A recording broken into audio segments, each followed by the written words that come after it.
Hi everyone, I'm Jackie from Project Piaba, and as you know, Project Piaba is a nonprofit 501c3 corporation dedicated to fostering sustainable fisheries in the aquarium fish trade in the Rio Negro. So I'm here with some of the people who work in some of the more behind-the-scenes areas of Project Piaba, doing the science, the economics, the policy, and all the other important work that's on the ground. So today I'm here with Scott Dowd, Mari Balsan, and Roberto Raiz, and we are going to be talking about some exciting news in the fisheries in Brazil. This is just a handful of us. Jackie is our outreach and education specialist. Mari is our the director of Project Piaba in Brazil, and she organizes a lot of the activities and strategy in country. Dr. Roberto is, he's going to get embarrassed, I'd say one of the leading freshwater scientists in the world, certainly in South America or Brazil, former president of the Brazilian Society of Ichthyologists, and we're very, very grateful and proud that he is our scientific lead for Project Piaba, because all of this has to have a scientific basis to it. Roberto and I both serve the IUCN in the freshwater fish specialist group, which has allowed me to form a subgroup focused on maximizing these socioeconomic and environmental benefits that can be derived from the aquarium trade. So I'm really proud that we've successfully made the case that aquarium fish can be beyond sustainable. They can actually be drivers of benefits, of preserving the environment and helping rural people. Scott, can you walk us through the difference between a blacklist and a whitelist in fisheries and what's going on in Brazil right now? Brazil's aquarium fisheries have been managed in terms of what species are allowed for capture and export and what species are not, on a whitelist, meaning that there was a definitive list of species that were permitted for export, and nothing else. If it wasn't on that list, it wasn't allowed to be exported. And as a hobbyist, I've been visiting the region for more than 30 years now, and it would be frustrating to see so many beautiful fish that weren't on the whitelist, that would be a good species for a capture fishery, and they would be a really valuable and demanded aquarium fish. So Brazil, as of May 1st, coming up very soon, it has sort of inverted its policy, and it now has a blacklist. And what they've decided is they've assessed the ichthyofauna, the fish species and families and genera of the Rio Negro. And the truth is that most of them could very well be a sustainably harvested aquarium fish. And there are a few that are not appropriate for aquarium fisheries. Either they would not be sustainable, there isn't enough understood about them, or the fish may play another role for the people and the culture there. So a small list was developed of species that would be prohibited. But everything else is now open for export, and those beautiful little flame-tailed tetras can go out, and so many other fish. And I think we're going to see a lot of exciting new species enter the market, and I hope that it results in stimulating interest in the hobby community and the industry to suddenly have access to so many more fishes and so many beautiful and sustainable fish that will come from the Rio Negro. That's awesome. That's really exciting. So Mari, what does this change mean to the people who are harvesting wild fish? So you change a lot of things for better, for the positive things, because this can help more the piaberos since the beginning of the chain. They can understand better which fish they can take, fish in, and understand better the value of the fish according to the list, the blacklist, and the Whitelist.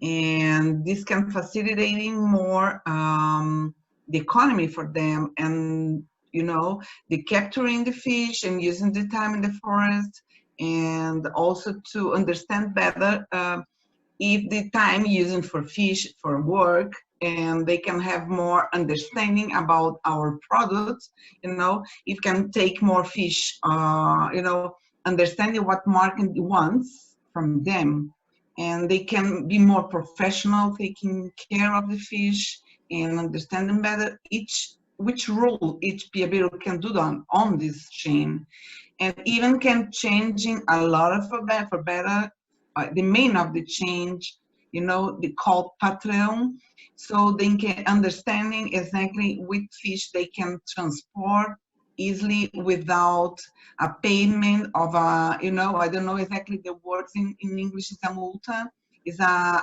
bad things, and they can transport illegal fish using a whitelist before a white and the blacklist. So right now they can have exactly the fish according to the rules, the law, and also for exporting they can change a lot for better, and for exporting the fish according to the law using this blacklist, and using also for this document to shipping the fish during the chain also in Brazil, and for exporting they can have more security to having this fish being exporting using this blacklist, so they be legal all the time using this according to the law. Awesome.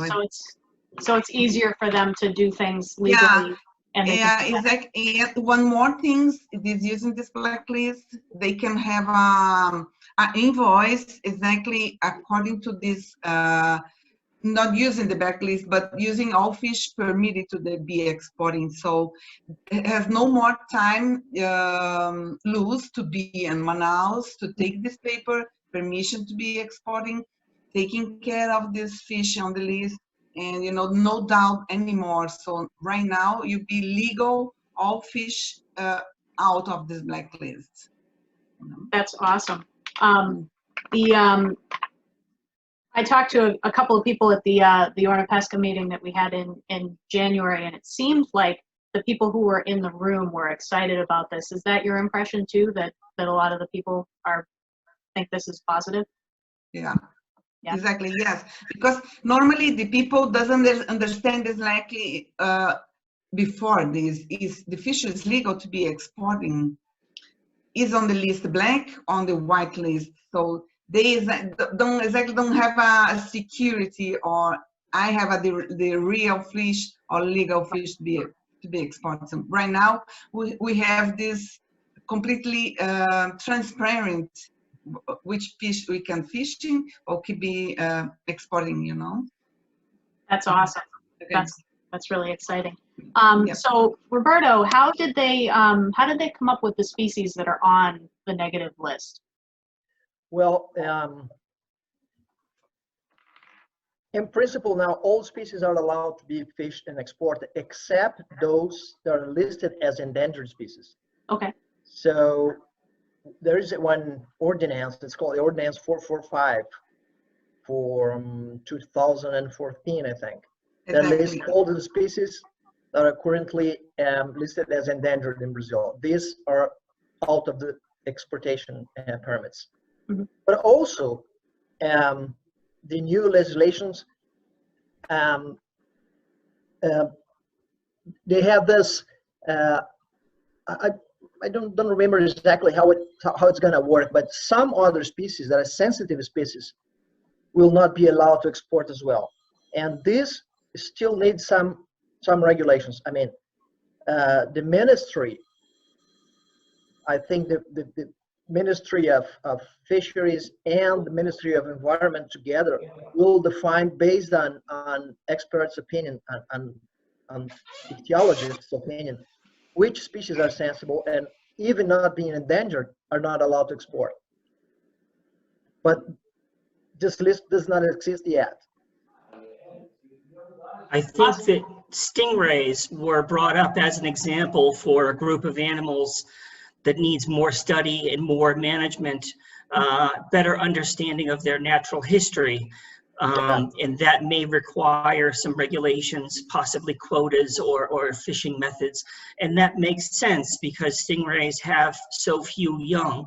And it was very logical to identify that as an example of one type of species that requires more study and will likely require some management regulation. The scientific community, I mean, the ichthyology community in Brazil, in principle, was not liking very much these new regulations. But as Leandro and myself, and well, Mary as well, and some other well-known ichthyologists in Brazil were present at that ABLA meeting in Brasilia. And we helped to build this new regulation. We now are explaining to the community that is, in fact, is better, because before, with the positive list, in Brazil we don't call black and white list, we call positive and negative list. Because with the positive list, only those species that are allowed to export can be fished and exported, but all the other species are smuggled into Colombia or Peru and exported from there anyway. So now all species are allowed to be collected and exported, and this can be done legally through Brazil. So in fact, the same fish will be exported, but legally from Brazil. And then the people who are doing it legally are the ones who are getting the money from that, not the people who are smuggling. Yeah. That's awesome. That's awesome. So my interpretation of it is that it's allowing the plentiful species to provide an economic benefit, which incentivizes conservation while still protecting the vulnerable species, the ones that still need to be investigated. Does that seem like? Yeah. I think this also has the opportunity to advance science.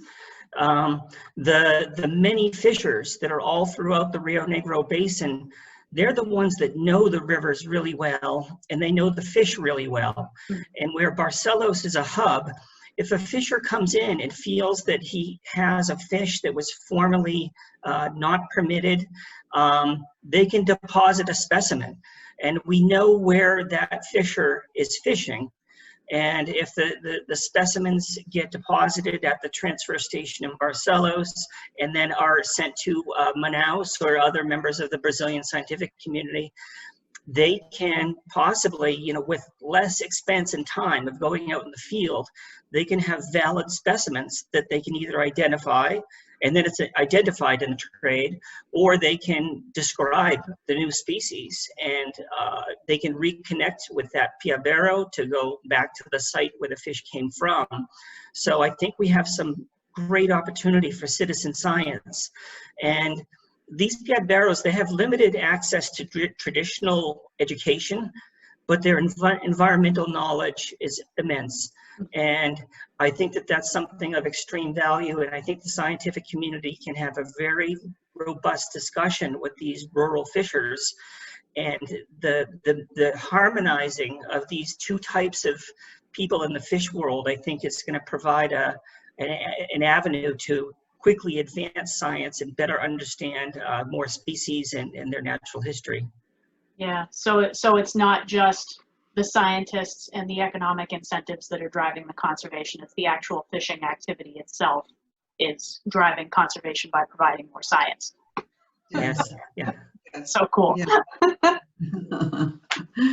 And this, as Scott said, maybe this is an opportunity as well for the piaberos when they say they saw something new, some species, so they can help the scientific community understand new species and catalogate the new ones. So this could be an opportunity as well to have a big list of the fish and all community understand and know at the same time this new fish, the new species. So it's very a big advance, I think, in this rule in this time. This is I think is the unique opportunity, the first one, to have all community connected on this, the same subject, the same idea, the same thing. I think it's very nice. Also for the scientists, as Roberto said, for the new species. They catalog the new things. Yeah. And the new value of the new market, Yeah, you this- know. Yeah, that's awesome. Practical conservation. Yeah, this new species is part of a concern of the ichthyological community. The ichthyologists, they're kind of concerned about exporting undescribed species. Mhm. It already happens. Thank you all, folks, for tuning in to this exciting threshold that's just been crossed, and watch for it to play out on a lot of the hobbyist forums and magazines. We work closely with the importers in Florida and the distributors, and we are very excited to partner with them to sort of maximize this flow and supply chain of a lot of these new species. So exciting things. Thank you. Thank you.